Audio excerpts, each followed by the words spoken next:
अब चलो बात करते हैं पी एंड एल एप्रोप्रिएशन के फॉर्मेट की हम बात करें तो पी एंड एल एप्रोप्रिएशन का फॉर्मेट बताओ सर। सबसे पहले जो प्रॉफिट एंड लॉस अकाउंट में नेट प्रॉफिट यहां निकलता है वो नेट प्रॉफिट ट्रांसफर हो जाता है आपका कहां, बाय नेट प्रॉफिट लिख सकते हो, प्रॉफिट फॉर द ईयर लिख सकते हो, या profit transferred from P and L account लिख सकते हो, ठीक है। इसके बाद सर राइट में सिर्फ एक चीज आता है, बाय इंटरेस्ट ऑन ड्रॉइंग। यहां पे जितने पार्टनर उनके नाम, उनका कैलकुलेशन वर्किंग नोट में करना और टोटल अमाउंट बाहर लिख देना। तो राइट साइड में सिर्फ एक ही आइटम आता है क्या, interest on drawing. Left side में आपका आ जाएगा interest on capital, presentation again वैसा ही, इनर कॉलम में और आउटर कॉलम में।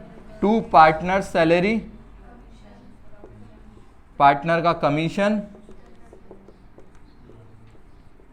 ठीक है सर। इसके अलावा एक चीज और है जो यहां आ जाती है कभी कभी, हालांकि देता रेयर ही है, बट एक आ सकता है ट्रांसफर टू रिजर्व। तो ट्रांसफर टू रिजर्व होगा तो वो भी यहां आ जाएगा, ठीक है। इसके बाद आपको क्या करना है, राइट साइड का टोटल करो, बैलेंसिंग फिगर में प्रॉफिट निकालो, और इस प्रॉफिट को क्या कहा जाता है, इस प्रॉफिट को कहा जाता है डिविजिबल प्रॉफिट, और इस प्रॉफिट को कहा जाता है net profit. P and L account से जो बैलेंसिंग फिगर में प्रॉफिट आता है आपका वो कहलाता है नेट प्रॉफिट, और P and L appropriation account से जो बैलेंसिंग फिगर में आपका प्रॉफिट आता है वो कहलाता है आपका डिविजिबल प्रॉफिट। इस डिविजिबल प्रॉफिट को किस रेशियो में डिस्ट्रीब्यूट कर दिया जाता है, प्रॉफिट शेयरिंग रेशियो में। और यहां लिख दोगे आप टू पार्टनर्स कैपिटल अकाउंट, जितने पार्टनर होंगे उनको उनके प्रॉफिट शेयरिंग रेशियो में डिस्ट्रीब्यूट कर दिया जाएगा। अब सर पहले मैं पूरी फॉर्मेटिंग की बात कर लेता हूं इधर भी, फिर ही हम एक एक को पकड़ते हैं। Sir P and L account आपको कैसे बनाना है, देखो पूरा पी एंड एल अकाउंट वो आपसे नहीं बनवाता, वो 11th में बनवा चुका है। वो आपको प्रॉफिट पकड़ा देगा और उसके बाद कुछ एडजस्टमेंट छोड़ देगा। तो यहाँ पे जो भी प्रॉफिट हो आपके पास वो लिखना है यहाँ पे profit for the year. Definitely loss होगा तो अपोजिट साइड आता है, इस तरफ आ जाता है, लॉस होता तो लॉस इस तरफ आ जाता। अब सर यहाँ पे सिर्फ 4 आइटम है, 3 को तो मैंने क्या कहा था, बेस्ट बडीज, 3 को तो मैंने क्या कहा था, पक्के दोस्त। कौन कौन से, एक तो मैनेजर का commission, rent paid to partner, rent paid to partner, और इंटरेस्ट ऑन पार्टनर्स लोन, ठीक है। ये 3 को मैंने क्या कहा था, इन 3 को मैंने कहा था पक्के दोस्त, बेस्ट बडीज। जहां जाएंगे एक साथ जाएंगे। तो कहां जाते हैं सर, ये जाते हैं एक तो पी एंड एल अकाउंट में और पार्टनर्स कैपिटल अकाउंट में नहीं जाते, ये जाते हैं पी एंड एल अकाउंट में और खुद के इंडिविजुअल अकाउंट्स में। तो ये 3 आइटम सिर्फ पी एंड एल अकाउंट में जाएंगे और कहीं नहीं जाएंगे। राइट साइड में भी बेटा एक आइटम आता है, by interest on loan given by firm to partner. देखो पार्टनर और फर्म का ही लोन की बात है इधर भी और इधर भी, बस किसने किसको दिया। सर ये देखो, इसको आप ऐसे भी ध्यान रख सकते हो, सर अगर लोन फर्म ने पार्टनर को दिया तो फर्म को बदले में इंटरेस्ट मिलेगा, और अकाउंटिंग फर्म की कर रहे हो तो फर्म के लिए इनकम हो गई ना, income credit side, debit all the expense and losses and credit all the incomes and gains. तो सर अगर फर्म ने लोन दिया है तो बदले में फर्म को मिलेगा इंटरेस्ट, और अकाउंटिंग फर्म की करनी है इसलिए इंटरेस्ट इनकम है, इसलिए आ गया क्रेडिट साइड। ऐसे ही आप यहां भी ध्यान रख सकते हो, सर अगर पार्टनर ने फर्म को लोन दिया तो फर्म को लोन मिला है तो फर्म को बदले में पैसा मतलब बदले में इंटरेस्ट देना पड़ेगा, तो फर्म इंटरेस्ट का पेमेंट करेगी। तो इंटरेस्ट फर्म के लिए क्या हो गया, एक्सपेंस, एक्सपेंस हो गया, इसलिए किधर आएगा, डेबिट साइड। अगर कभी भी कंफ्यूजन हो ना दिमाग में कि सर पार्टनर का लोन किधर या पार्टनर ने लोन लिया तो किधर, आप दिमाग में हल्की सी चीज एनालाइज कर लेना और आपको एग्जैक्ट पोजीशन इसकी पता चल जाएगी। ये तीनों चीजें सिर्फ पी एंड एल अकाउंट में आपको डालनी है, और इसके अलावा कहां डालोगे, इनके इंडिविजुअल अकाउंट में। अगर पूछा तो वैसे पूछता जनरली नहीं है। ये वाला जो आपका इंटरेस्ट है ये आपका पी एंड एल अकाउंट से आपका कैपिटल अकाउंट में भी जाता है, ये वाली चीज कैपिटल अकाउंट में भी जाती है। और सीधी बात, यहां राइट है, राइट का लेफ्ट, कैपिटल अकाउंट में कहां जाएगी, लेफ्ट साइड, ठीक है। Sir interest on capital, capital account में कहां जाएगा, लेफ्ट का राइट। पार्टनर की सैलरी लेफ्ट की राइट, पार्टनर का कमीशन अगेन लेफ्ट का right. Transfer to reserve, sir reserve तो फर्म अपने पास ही बना के रखेगी, तो ये सीधे बैलेंस शीट में जाता है, कैपिटल अकाउंट में नहीं जाता। तो एक तो ये 3 पक्के दोस्त और एक ये रिजर्व, ये 4 चीजें कैपिटल अकाउंट में नहीं जानी, बाकी सब चीजें लेफ्ट की राइट, राइट की लेफ्ट। सर ये तो बचा खुचा प्रॉफिट पार्टनर को दिया ना, तो पार्टनर को दिया तो उसके कैपिटल अकाउंट में डालना पड़ेगा, ये भी आपका left to right capital account में चला जाएगा। और किस नाम से जाएगा? बाय P&L एप्रोप्रिएशन अकाउंट के नाम से। ठीक है इतनी बात। इंटरेस्ट ऑन कैपिटल राइट का लेफ्ट। और खोपड़ी याद करो, खोपड़ी क्या बोली थी मैंने? सर जब इंटरेस्ट ऑन ड्राइंग निकाला है तो बिना ड्राइंग के इंटरेस्ट ऑन ड्राइंग कैसे निकाल सकते हो? तो जब इंटरेस्ट ऑन ड्राइंग है आपका राइट का लेफ्ट, तो वहीं पे लेफ्ट साइड में आपको ड्राइंग्स भी लिखनी पड़ेगी। क्लियर इतनी बात सारी? चलो अब पहले कैपिटल अकाउंट के फॉर्मेट को खत्म ही कर देते हैं। कैपिटल अकाउंट में तुम्हें पता है 2 मेथड्स होते हैं, एक होता है fix method, fix capital method, और एक होता है fluctuating method. Fix capital account के अंदर 2 अकाउंट बनाए जाते हैं और फ्लक्चुएटिंग कैपिटल अकाउंट मेथड के अंदर 1 अकाउंट बनाया जाता है। तो एक अकाउंट तो उसका नाम क्या? उसका नाम कैपिटल, बेटा कैपिटल अकाउंट। जब एक ही अकाउंट बन रहा है तो फिर कैपिटल अकाउंट। जब 2 अकाउंट बनते हैं तो एक का नाम होता है कैपिटल अकाउंट और एक का नाम होता है करंट अकाउंट। कैपिटल अकाउंट में मैंने आपको कहा था, फिक्स मेथड की बात कर रहा हूं, ओपनिंग बैलेंस इधर, by balance BD। Additional capital अगर कोई फर्म, कोई पार्टनर लाया है तो बाय बैंक करके एडिशनल कैपिटल आ जाएगा। अगर कोई पार्टनर विड्रॉ करके ले गया तो टू बैंक, बेटा to bank permanent withdrawal of capital. ठीक है, इसको आप विड्रॉवल, शाबाश बेटा देख लेना एक मिनट इसको। इस विड्रॉवल को, परमानेंट विड्रॉवल को क्या कहा जाता है? एक और नाम, विड्रॉवल आउट ऑफ कैपिटल। अगर विड्रॉवल आउट ऑफ प्रॉफिट बोला गया, देखो मैंने बताया था आपको 2 चीजों में डिफरेंस, एक होता है परमानेंट विड्रॉवल, ठीक है, और एक होता है ड्रॉइंग्स। सर ड्रॉइंग्स का कंसिडरेशन हम लेंगे इंटरेस्ट ऑन ड्रॉइंग में, और परमानेंट विड्रॉ आपने किया तो इसको कंसिडर कहां करेंगे? इंटरेस्ट ऑन कैपिटल के कैलकुलेशन में। तो ड्रॉइंग्स कैसे पहचानोगे? सर जब क्वेश्चन में लिखा होगा withdrawal out of profit. Sir question में कुछ नहीं लिखा, क्वेश्चन में लिखा हुआ है सब कि अमाउंट विड्रॉ किया, बस इतना सा लिखा हुआ है, तो भी ड्रॉइंग ही मानोगे। अगर वो परमानेंट विड्रॉवल की बात कर रहा है तो वो आपको कोई ना कोई हिंट दे देगा, और मेजरली वो हिंट के नाम पे क्या देगा? Drawings out of capital. Drawings out of capital या विड्रॉल आउट ऑफ कैपिटल, मतलब कैपिटल ही विड्रॉ करके ले गया, तो आपको परमानेंट विड्रॉल समझना है, तो ही वो कैपिटल अकाउंट में आता है फिक्स वाले में, क्योंकि परमानेंट विड्रॉल कैपिटल अकाउंट में आएगा और ड्रॉइंग्स कहां जाएगा? करंट अकाउंट में। ठीक है, तो ये चीज ध्यान रखनी है बस। इसके अंदर इसके अलावा कुछ नहीं होता, टू बैलेंस CD करके निकाल देना सबका बैलेंस और खत्म अकाउंट। ये वाला जो बैलेंस बचेगा ये भी कहां जाएगा? बैलेंस शीट में। और करंट अकाउंट का जो बैलेंस बचेगा वो भी कहां जाएगा? बैलेंस शीट में। जनरली वो एडिशन और विड्रॉल भी नहीं देता, तो जो ओपनिंग है वो का वही क्लोजिंग जनरली तो बन जाता है। और दे रखा हो तो एक आइटम 2 आइटम डालने में क्या दिक्कत है? करंट अकाउंट की बात करें, वैसे कर ही चुके हैं ऑलरेडी। करंट अकाउंट में यहाँ opening balance, bye balance BD। Sir इसका नेगेटिव बैलेंस भी हो सकता है, अगर आपको दिया हो S current account balance debit, तो सर वो आपको लिखना है टू बैलेंस BD करके। अगर डेबिट बैलेंस दिया हो तो डेबिट साइड, और क्रेडिट बैलेंस दिया हो तो क्रेडिट साइड। कुछ नहीं बोला मतलब पॉजिटिव बैलेंस, क्रेडिट बैलेंस। ठीक है, इसके बाद सर ये लेफ्ट का राइट नहीं जाता, 3 पक्के दोस्त नहीं जाते, ये आइटम इधर जाएगा, तो ये वाला इंटरेस्ट इधर आ गया। इंटरेस्ट ऑन कैपिटल राइट का लेफ्ट, सॉरी लेफ्ट का राइट, पार्टनर की सैलरी लेफ्ट की राइट, पार्टनर का कमीशन लेफ्ट का राइट, रिजर्व नहीं जाएगा, और divisible profit by P&L appropriation के नाम से। यहां बात करें तो इंटरेस्ट ऑन ड्राइंग राइट का लेफ्ट, और खोपड़ी इंटरेस्ट ऑन ड्राइंग है तो ड्राइंग भी तो होगी ही होगी। सर इसके अलावा और कोई एडजस्टमेंट आ जाए तो भी कोई बहुत बड़ी बात नहीं है। सर कोई पार्टनर कोई असेट लेकर चला गया तो उसकी कैपिटल कम हो जाएगी ना। यहाँ टू असेट ब्रैकेट में टेकन ओवर बाय पार्टनर, हालांकि ये चीज़ इसमें देखने को नहीं मिलती है हमें, बट कंसेप्ट तो सब सेम ही है ना। और सर अगर कोई पार्टनर कोई लाइबिलिटी ले गया तो सर हमें पार्टनर को देना पड़ेगा, पार्टनर सामने वाले को पे कर देगा, तो उसका कैपिटल अकाउंट बढ़ जाता है। तो यहाँ लिखते हैं बाय लाइबिलिटी, ब्रैकेट में liability taken over by partner. Sir ऐसे याद नहीं रहता, बैलेंस शीट पकड़ लो, हर चीज में तुम्हें बताया मैंने, लेफ्ट का राइट, राइट का लेफ्ट। तो असेट कहाँ आती है बैलेंस शीट में? राइट में, राइट की लेफ्ट। लाइबिलिटीज कहाँ आती है? लेफ्ट में, लेफ्ट की राइट। इसके बाद इसका निकाल देना टू बैलेंस CD। सर क्या इधर भी बैलेंस आ सकता है? तो आ सकता है, नेगेटिव आए तो इधर आ जाएगा बाय बैलेंस CD, इधर भी बैलेंसिंग फिगर में आता है। क्लियर है इतनी बात? अगर सर आपको सिंगल अकाउंट बनाना होता तो सर क्या करना है, दोनों के बीच के जो फासले हैं इनको मिटा दो, ये दोनों के बीच के जो फासले इनको मिटा दो, बस ये लो, ये बन गया तुम्हारा ये current account.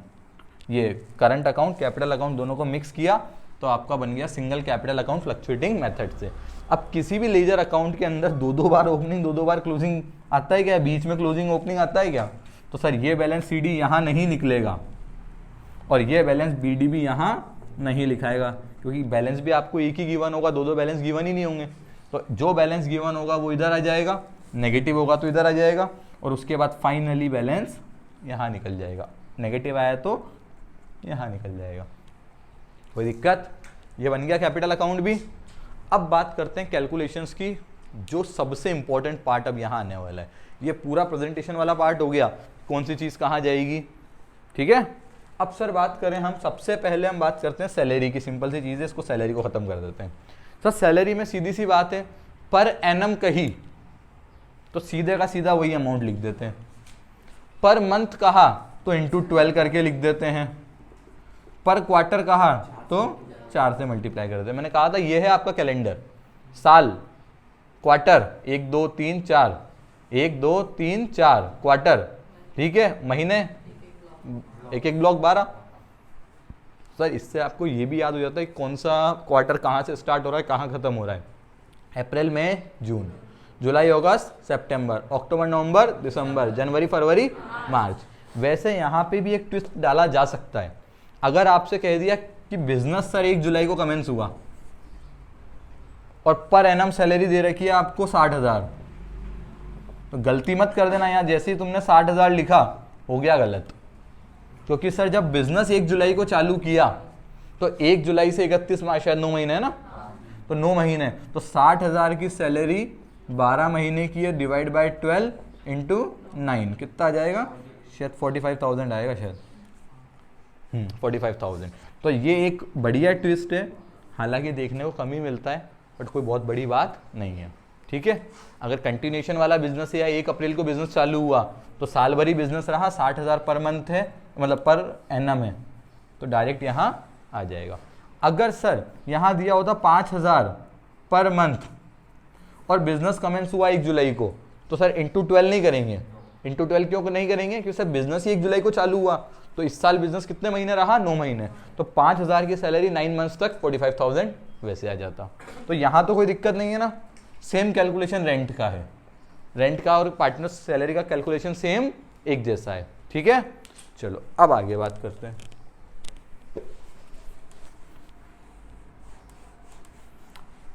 Interest on capital की बात कर लेते हैं। ये मिटा दूं यार, अब तो तुम्हें पता ही है सब चीजें। एक ट्रांसफर टू रिजर्व भी बहुत सिंपल सी चीज है। जैसे कि आपको दिया हुआ है प्रॉफिट 5 लाख का, तो ट्रांसफर टू रिजर्व में जनरली वो क्या कहता है 10% ऑफ प्रॉफिट ट्रांसफर कर दो, तो 5 लाख का 10% 50,000 यहाँ आ जाएगा। बहुत सी बार वो ऐसा कह देता है सर 10% ऑफ प्रॉफिट और 60,000 विच एवर इज हायर, तो प्रॉफिट का 10% 50,000, 50 और 60 ज़्यादा क्या है 60, तो 60 आ जाएगा। विच एवर इज लोअर बोला होता तो दोनों में से कम क्या है 50, तो 50 हो जाता। तो ये कैलकुलेशन भी बहुत सिंपल सा है, ठीक है। एक डिविजिबल प्रॉफिट की बात कर लेते हैं। PSR में बांटना है, डिस्ट्रीब्यूशन तो आपको आता ही है। अगर मैं बोलूँ आपको 50,000 को 3:2 में बांटना है, तो ये तो सबको आता है, 50,000 इंटू 3/5 और 50,000 इंटू 2/5। अब बात करते हैं सर ये PSR के बारे में।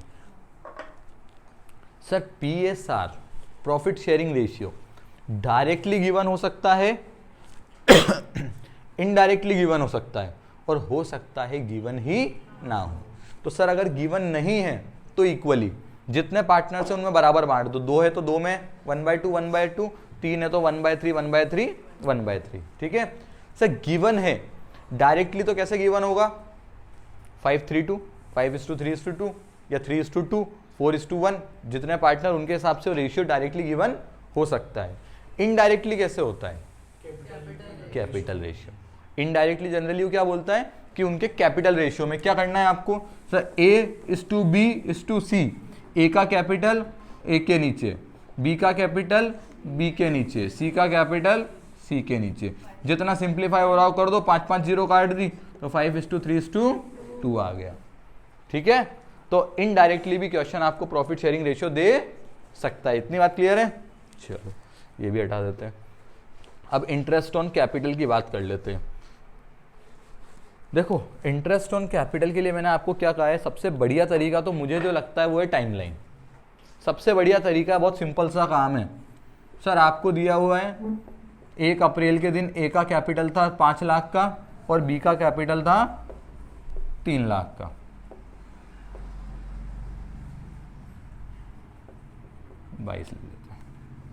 ठीक है, अब आपको कहा sir A introduce additional capital of ₹50,000 on 1 अक्टूबर। तो सर 1 अक्टूबर पे एक ब्रेकअप डालो, कितना एडिशन लेके आया 50,000, तो कैपिटल 50,000 से बढ़ जाएगा। तो 5 लाख कैपिटल थी, अब कितनी हो गई 5,50,000। अप्रैल से सितंबर तक, अक्टूबर नहीं लेंगे, शायद 6 महीने हो रहे हैं, तो 5 लाख पे 6 महीने का इंटरेस्ट लग जाएगा और 5.5 लाख पे भी 6 महीने का इंटरेस्ट लग जाएगा। रेट गिवन है मान लो 12%, तो फ्रेम क्या करोगे 5 lakh into 12/100 into 6/12, 5,50,000 into 12% into 6/12। इन दोनों को जोड़ के जब आप निकालोगे तब निकलेगा इंटरेस्ट ऑन कैपिटल ऑफ ए। ठीक है बात, क्लियर है बात? चलो सर मिस्टर बी का कहा, मिस्टर बी ने 30 जून को 30 जून को 50,000 का एडिशन किया और 31 जनवरी को 20,000 का विड्रॉवल अगेंस्ट कैपिटल किया। सर विड्रॉवल अगेंस्ट कैपिटल मतलब परमानेंट कैपिटल निकाल ली, तो यहां आएगा 20,000 उसकी कैपिटल क्या हो गई कब। ठीक है, तो सर 3 लाख में 50 जुड़ी, पहले तो कितनी हो गई 3.5 लाख, फिर 3.5 लाख में से 20,000 वो निकाल के ले गया, तो कितनी बची 3,30,000। ठीक है, अब मंथ काउंट कर लो। सर अप्रैल से 30 जून है, तो अप्रैल में जून, सर 30 जून है, जून को काम लिया है जून तक, तो 3 महीने का तो 3 लाख पे लग जाएगा। ठीक है सर 30 जून से 31 जनवरी, जून हट गया 30 जून यही खत्म हो गया, तो जुलाई अगस्त सितंबर अक्टूबर नवंबर दिसंबर जनवरी आएगा, 31 जनवरी है, जनवरी काम में लिया 7 महीने, तो 3.5 लाख रुपए पे 7 महीने का। और सर 31 जनवरी, जनवरी हट चुका है, तो फेब और मार्च 2 महीने का यहां। ठीक है, तो सर 3 लाख रुपए के ऊपर जो भी रेट है मान लो 12%, 3/12, 3,50,000 के ऊपर 12%, 7/12, और 3,30,000 के ऊपर 12%, 2/12। बस इन तीनों को जब आप ऐड करोगे तब आपको मिलेगा interest on capital of B. ठीक है, सीधी बात है, बनिए बनो, जितना पैसा जितने टाइम के लिए दिया उतने पैसे पे उतने टाइम का ब्याज मिलना चाहिए, बात खत्म। बात समझ आ गई? इंटरेस्ट ऑन कैपिटल की बात समझ आ गई? सर अगर यहां दिया होता मिस्टर ए ने 20,000 विड्रॉ किए 31 मार्च को आउट ऑफ प्रॉफिट, क्या इसमें कोई चेंज आता? देखो पहली बात तो प्रॉफिट से विड्रॉ किया, तो प्रॉफिट से विड्रॉ किया तो ड्रॉइंग कहलाएगी, परमानेंट विड्रॉवल नहीं है, तो वैसे ही यहाँ पे कोई उसका कैलकुलेशन कंसिडर्ड नहीं होता। और दूसरी बात सर 31 मार्च है, 31 मार्च है, तो 31 मार्च से 31 मार्च तक 0 दिन का क्या करोगे, वैसे भी नहीं होता। ठीक है, चलो अब बेटा one of the most important part, interest on drawing, क्योंकि बड़े क्वेश्चन को भी ये गलत करा सकता है आपके, और 1 मार्क्स में 1 मार्क में एक क्वेश्चन तो इसका आने का फुल चांस है। ठीक है, 1 मार्क्स में इसका एक क्वेश्चन आने का फुल चांस है। सर अगर आपको कहा 31 मई के दिन सर हमने ड्राइंग करी है 50,000 की, और 1 अक्टूबर को ड्राइंग की है हमने 20,000 की, इंटरेस्ट ऑन ड्राइंग का रेट आपको गिवन है 10% पर एनम। कैलकुलेट करो तो सर 31 मई से 31 मार्च तक कितने महीने हुए? 31 मई से 31 मार्च तक सर मई तो हट गया। 31 मई से 31 मार्च कैलकुलेट करना है तो 31 मई है तो मई तो हट गया। जून, जुलाई, अगस्त, सितंबर, अक्टूबर, नवंबर, दिसंबर, जनवरी, फरवरी, मार्च, कितने महीने हो गए? 10 महीने।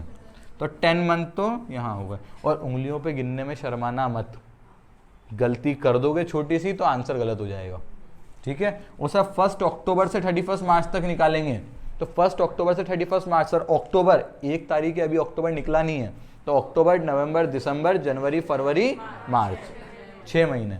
छोटी गलती तुम्हारे ही बड़ी मिस्टेक करा देगी और ज़्यादा नंबर डुबा देगी। तो शर्माना मत किसी भी चीज़ में।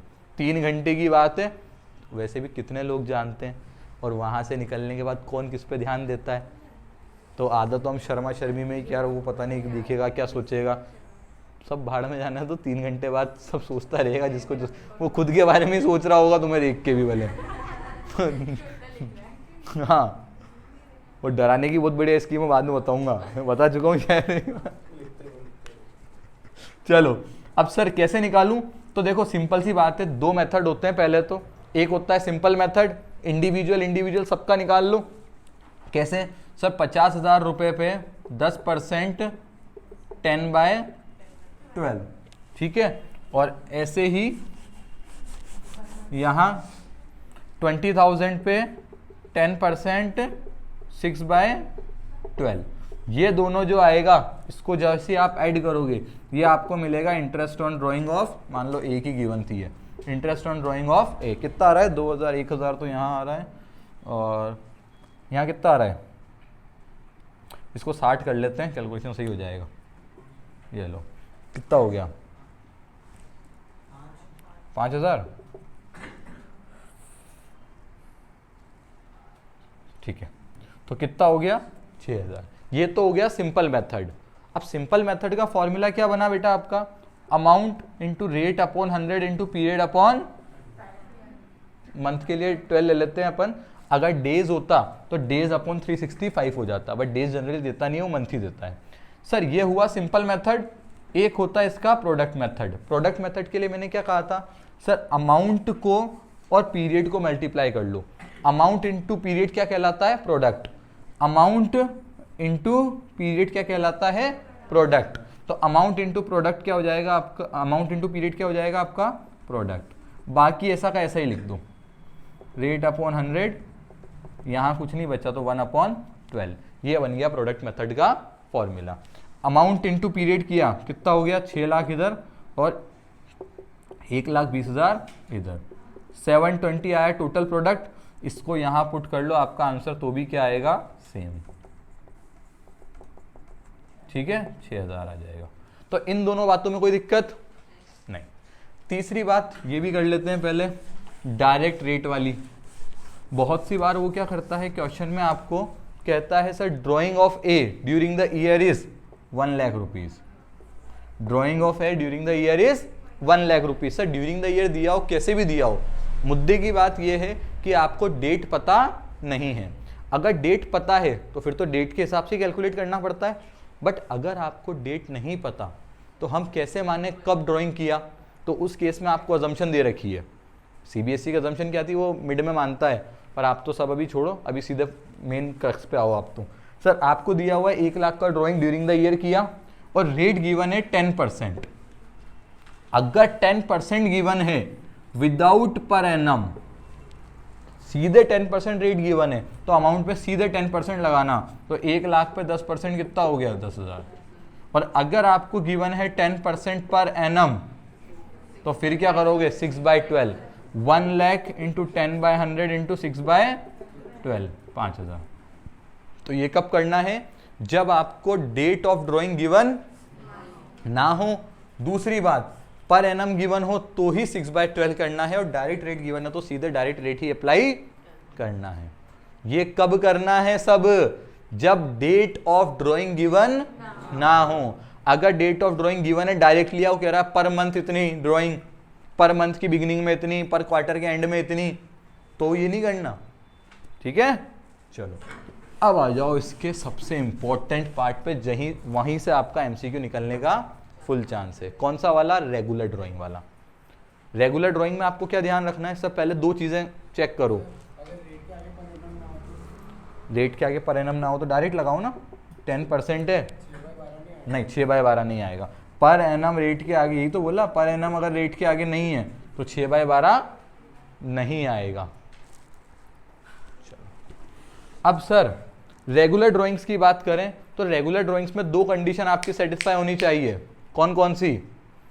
अमाउंट ऑफ ड्राइंग सेम होना चाहिए और इंटरवल सेम होना चाहिए। मतलब एक बार 10,000 निकाला तो जब भी निकाल रहे हो 10,000 ही निकालो। एक बार 5,000 निकाला तो जब भी विड्रॉ कर रहे हो हमेशा 5,000 ही विड्रॉ करो, ठीक है। और दूसरी बात, टाइम गैप जो है वो बराबर होना चाहिए। तो 6-6 महीने में ड्राइंग करते हैं, चलेगा।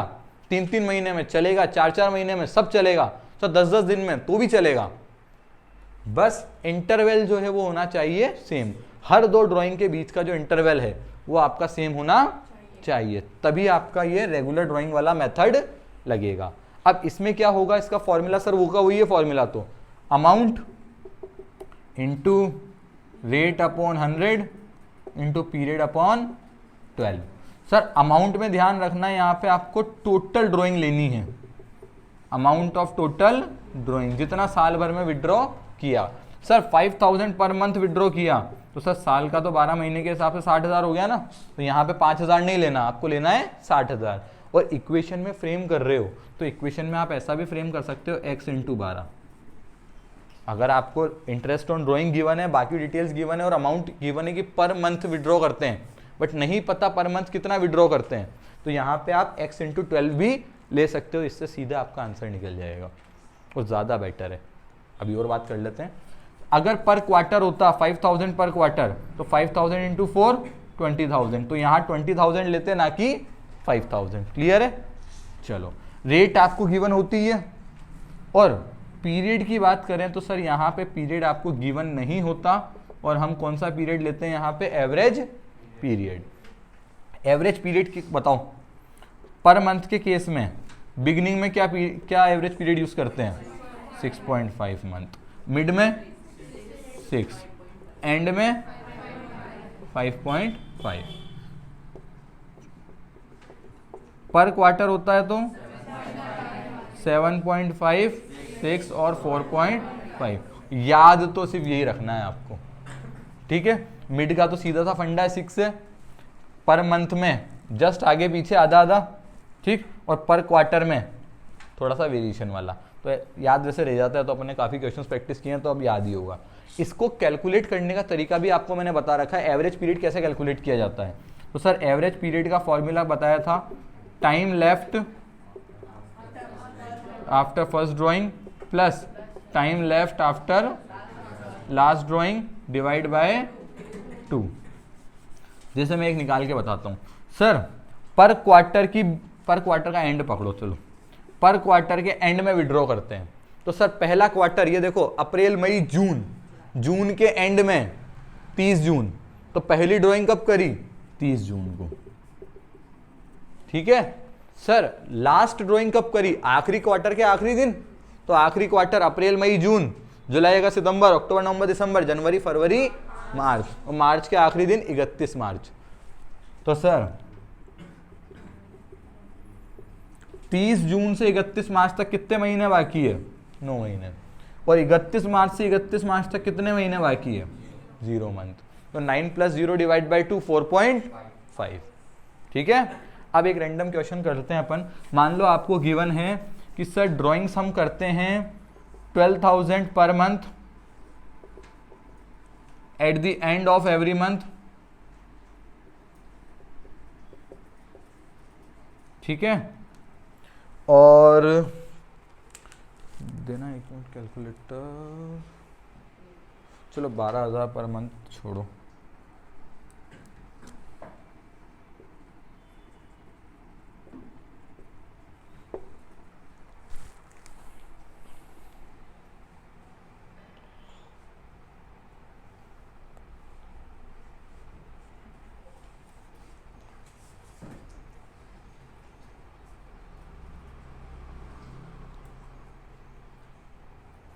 चलो, आपको दिया हुआ है इंटरेस्ट ऑन ड्राइंग। देखो ये वाला क्वेश्चन आने का चांस है इस तरह का कोई। आपको गिवन है सर इंटरेस्ट ऑन ड्राइंग है 5500 रुपीज और मिस्टर ए विड्रॉ करते हैं some amount regular at the end of every month, और rate of interest on drawing given है आपको 10% पर एनम। तो आपसे पूछा है सर बताओ वो कितना अमाउंट पर मंथ विड्रॉ करते हैं। तो सर मुझे ये पता है, सबसे पहले टोटल अमाउंट जितना भी करते हूँ, देखो सीधे इसको x मानोगे ना तो बाद में उसको डिवाइड बाय 12 करना पड़ेगा, यहाँ गलती हो जाती है। तो आप क्या करो, ज़्यादा बेटर है आप मानो सब पर मंथ वो x विड्रॉ करते हैं। तो x एक महीने का 12 महीने के हिसाब से x इंटू 12, तो x इंटू 12 क्या हो गया drawing, total drawing into rate upon 100 10% multiplied by sir हर महीने विड्रॉ करते हैं एंड में, तो 5.5 एवरेज मंथ हो गया। तो 5.5 डिवाइड बाय 12 इधर इक्वल्स टू में क्या है 5500। सॉल्व कर दो सर, एक पॉइंट हटा, एक जीरो नीचे, 10 से 10 कट गया, 12 से 12 कट गया, तो बचा गया 5500, 100 इधर गया मल्टीप्लाई हो गया, 55 इधर गया डिवाइड हो गया, इक्वल्स टू x। 55 से 55 तो 100 इंटू 100 10,000, तो x कितना आ गया 10,000। ठीक है, अब ये ज़्यादा बेटर है। और अगर आप इसको पूरे को x मान लेते, इस पूरे को अगर आप x मान लेते, हम ये मान लेते कि सर हम x अमाउंट टोटल विड्रॉ करते हैं, तो फिर क्या हो जाता, फिर इसको आप सॉल्व करते, 12 और इधर जाके मल्टीप्लाई होता, फिर ये 1,20,000 आता।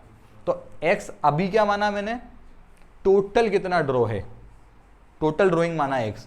सर अब यहाँ गलती क्या हो जाएगी, एक ऑप्शन वो आपको 10,000 देगा, एक ऑप्शन 1,20 देगा, और जल्दी जल्दी में आप 1,20 देखते 1,20 टिक कर दोगे।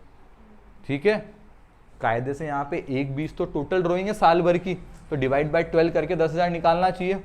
ये गलती ना हो इसके लिए आप सीधे x को टोटल ड्रॉइंग मत मानना, आप मानना x अमाउंट विड्रॉ करता है पर मंथ, तो x इंटू 12 आप यहाँ कर देना सीधे। जैसे ही आप x इंटू 12 यहाँ करोगे तो आपका x ही क्या एज्यूम किया आपने, x ही एज्यूम किया अमाउंट ड्रॉ पर मंथ, तो सीधे आपका आंसर आ जाएगा। ठीक है, ये बात समझ आ गई।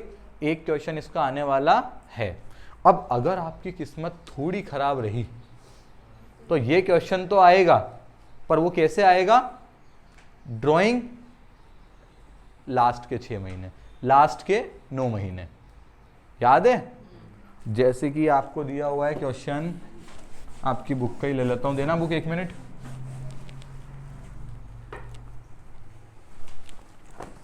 एक क्वेश्चन फ्रेम कर रहा हूं छोटा सा, देखना इधर।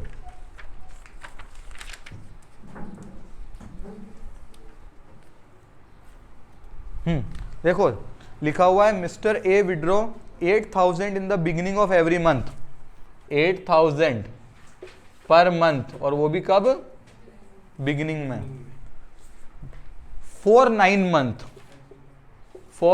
मंथ एंडिंग 31 मार्च 2022, और rate of interest on drawing है कितना 10%।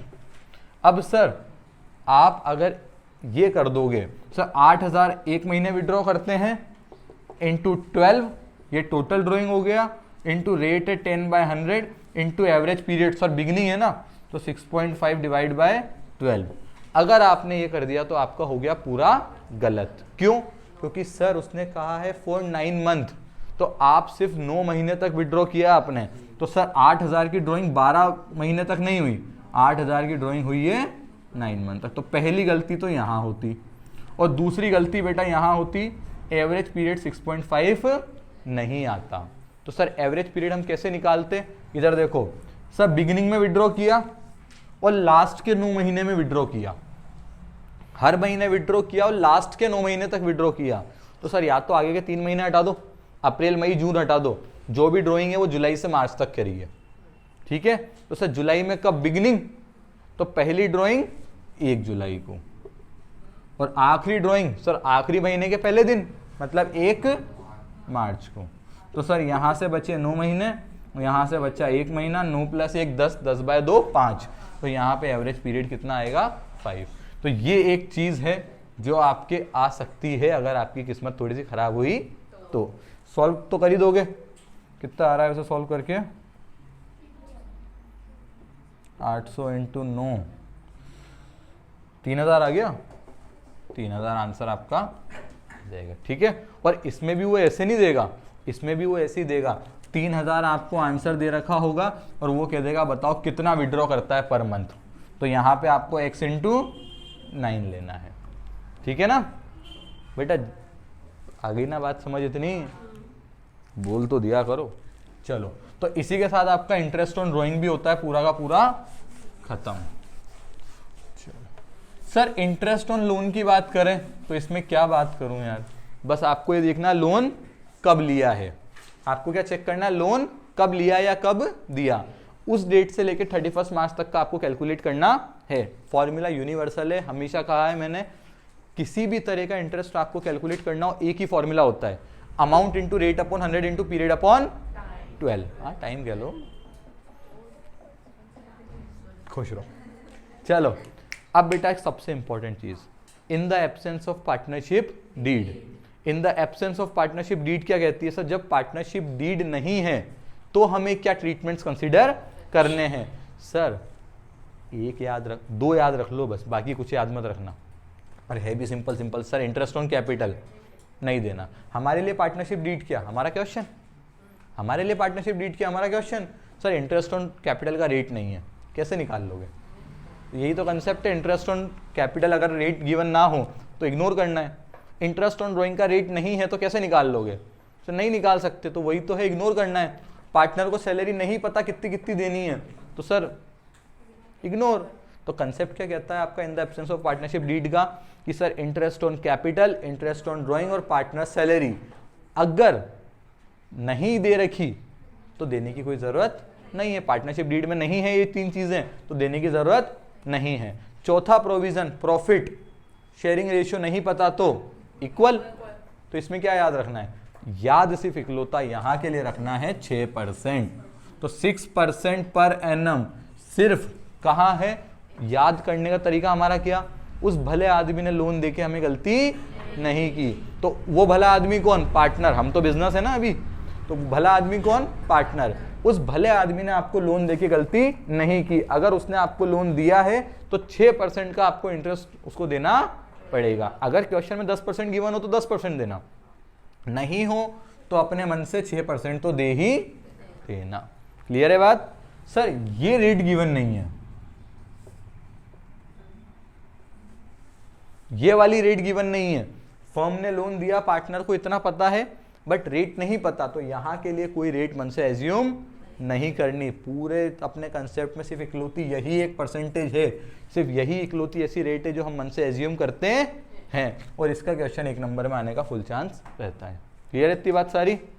चलो अब सिर्फ मैनेजर कमीशन बचता है और पार्टनर्स कमीशन बचता है। हालांकि बेटा कैलकुलेशन का तरीका दोनों का सेम ही है, कोई फर्क नहीं है, बस इतनी सी बात है कि पार्टनर का कमीशन हुआ तो P&L एप्रोप्रिएशन में जाएगा, और मैनेजर का कमीशन हुआ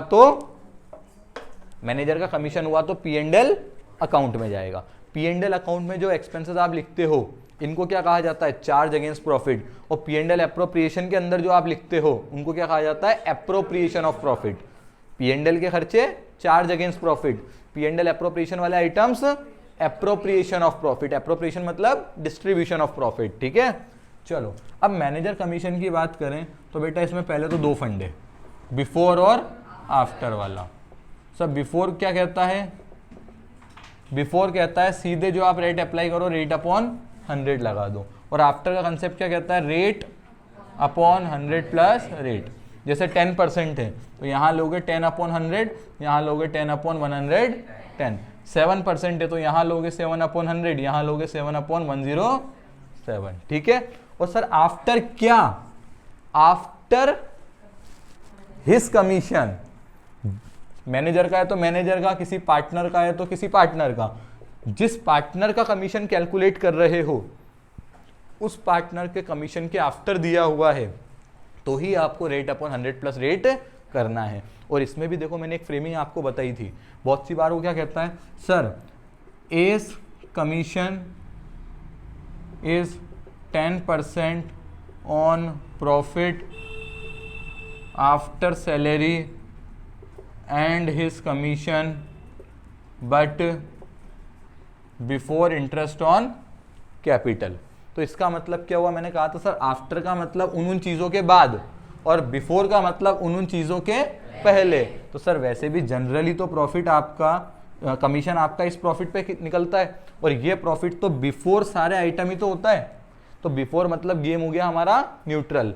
आफ्टर आफ्टर बोला है तो जिस जिस आइटम के आफ्टर बोला है उस आइटम को डिडक्ट कर देना। तो इसकी फ्रेमिंग क्या बनती, इसकी फ्रेमिंग बनती जो भी आपका प्रॉफिट होता वो लेते आफ्टर सैलरी, तो इसमें से सैलरी माइनस कर देते, आफ्टर हिज कमीशन, सर उसका कमीशन भी माइनस करना है, खुद का कमीशन तो निकाल ही रहे हैं ना बेटा।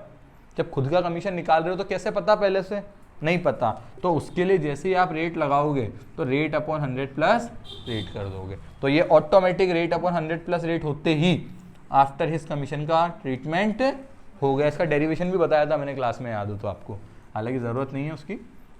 चलो, और बिफोर इंटरेस्ट ऑन कैपिटल बोला तो इंटरेस्ट ऑन कैपिटल माइनस करने की ज़रूरत नहीं है, बिफोर का मतलब ही न्यूट्रल है गेम। ठीक है, तो इस फ्रेम को आप सॉल्व करना और आपका आंसर आ जाएगा। क्लियर है। इसमें भी बेटा एक ट्विस्ट आ